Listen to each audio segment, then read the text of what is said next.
Mivel már biztos, hogy nyáron jönnek a legendás Pokémonok, ezért úgy döntöttem, hogy a mai videóban róluk fogok beszélni. Én Bálint vagyok, és ez a Poké Update.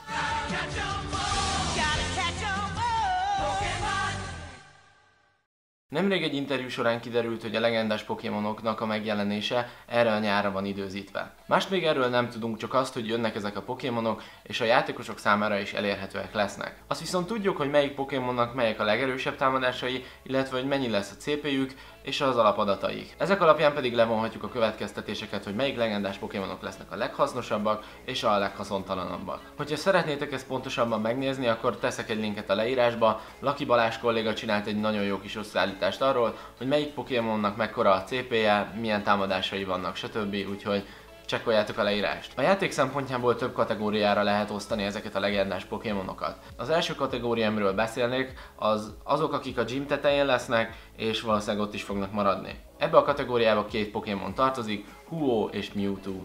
A sorozatban is Mewtwo volt az egyik legerősebb Pokémon, és úgy néz ki, hogy a Pokémon Go-ban is ő lesz jelenleg a legerősebb Pokémon. Nem csak azért, mert magas a CP-je és ezért magas lesz a HP-ja is, hanem azért, mert pszichik típusú Pokémon, és kevés olyan Pokémon van, aki szuper effektív ellene. Ho-Oh-val egy kicsit más a helyzet, mivel ő Fire és Flying típusú Pokémon, ezért elég könnyű lesz őt kiütni gymekből víz, illetve jég típusú Pokémonokkal. Valószínűleg ő csak arra lesz jó, hogy ott üljön, támadásra nem hinném, hogy alkalmas lenne, úgyhogy ő tipikusan arra jó, hogy benn maradjon a gym legtetején, és minél később üssék ki. A másik típus, amiről beszélnek, az pedig a használhatatlan Pokémonok. Ha a hármas tagolás szerint a Legendary Beastek és a Legendary Birdök azok külön lesznek osztva csapatra, akkor valószínűleg a Valor jár a legrosszabbul.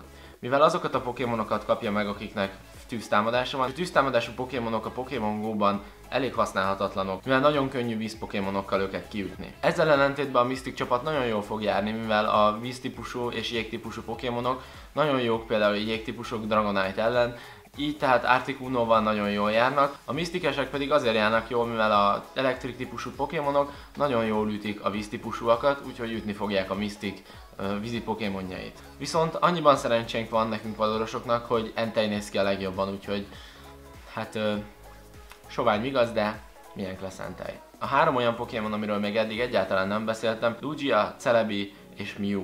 Ők azok a Pokémonok, amik igazából nem is olyan rosszak gymezésre, nem is olyan jók gymezésre, minden esetre bizonyos esetekben lehet őket használni. Mindenképpen érdemes őket power-up-olni, mert magas CP-jük van, ezért hogyha gymbe berakjátok, valószínűleg magas helyet fognak elfoglalni, viszont ők ilyen semleges helyen állnak. Tehát bizonyos esetekre jók támadásra, viszont nem valószínű, hogy a 10. vagy 9. lehet, hogy csak 6-8-7. helyre kerülnek a gymbe, mert max CP-jük olyan 3000 körül van. Ha pontosan szeretnétek tudni, hogy melyik legendás Pokémonnak melyik a legjobb támadása, akkor még egyszer mondom, nézzétek meg a linket a leírásba. Laki Balázs összeállítása nagyon hasznos ebből a szempontból. A legendás Pokémonok megjelenésével együtt azt is megerősítették, hogy újra dolgozzák az egész gym rendszer. És ha a Niantic betartja azt, amit eddig mondott, hogy negyed évente szeretne egy nagyobb update-et belerakni a játékba, akkor valószínűleg ezt egy hónap múlva megkapjuk, és valószínűleg ehhez lesznek kötve majd a legendás Pokémonok is. Ez csak az én spekulációm és az én elméletem, amik én következtetéseim abból, amiket eddig levontam a játék során, úgyhogy ezt ne vegyétek készpénznek, de egy hónap múlva mindenképpen jön valami nagy update, ami meg fogja változtatni a játékot. Remélem tetszett a videó. Írjátok le kommentben, hogy nektek melyik a kedvenc legendás Pokémonotok, illetve melyiket szeretnétek a legjobban látni a csapatotokban. Én Bálint voltam, sziasztok!